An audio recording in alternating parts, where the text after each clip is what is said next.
কসবা উপজেলার কুটি ইউনিয়নে দুদফা হামলা, ভাঙচুর ও লুটপাটের অভিযোগে ১২ জনের বিরুদ্ধে মামলা।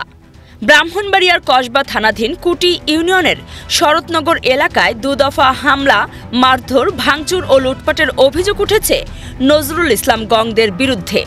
এ ঘটনায় রহিম হোসেন নামে এক ব্যক্তি থানায় লিখিত অভিযোগ দায়ের করেন।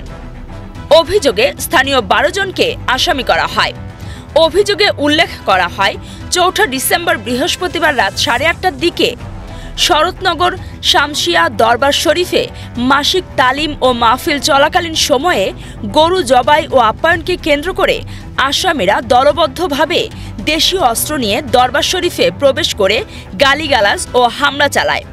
হামলায় বাদীর স্বজনসহ কয়েকজন গুরুতর আহত হন। আহতদের মধ্যে ২ জনের অবস্থা আশঙ্কাজনক হওয়ায় কসবা উপজেলা স্বাস্থ্য কমপ্লেক্স থেকে কুমিল্লা মেডিকেল কলেজ হাসপাতালে প্রেরণ করা হয়। পরদিন ৫ই ডিসেম্বর শুক্রবার সকাল ১০:৩০টার দিকে বাদী ও সাক্ষীদের বাড়িতে দ্বিতীয় দফায় হামলা, ভাঙচুর ও লুটপাটের ঘটনা ঘটে বলে অভিযোগে উল্লেখ করা হয়। বাদীর দাবি, হামলাকারীরা ৬টি টিনের ঘর এবং দরবার শরীফের গেট ভাঙচুর করে প্রায় ১০ লক্ষ টাকার ক্ষতি সাধন করে। এছাড়াও একটি ঘরের আলমারি ভেঙে ২ ভরি স্বর্ণালংকার ও দরবার শরীফের উন্নয়ন তহবিলের ৮০,০০০ টাকা লুট করে নেওয়া হয়।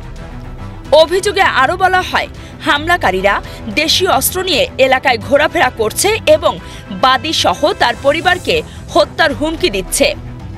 ঘটনার প্রমাণ হিসেবে বাদী ৫টি চিকিৎসা সনদ এবং ঘটনাস্থলের ছবি থানায় দাখিল করেন। কসবা আখাউড়ার দায়িত্বপ্রাপ্ত সহকারী পুলিশ সুপার ও কসবা থানার অফিসার ইনচার্জ জানিয়েছেন, অভিযোগটি তদন্তাধীন রয়েছে। ঘটনার সত্যতা যাচাই করে আইনানুগ ব্যবস্থা গ্রহণ করা হবে।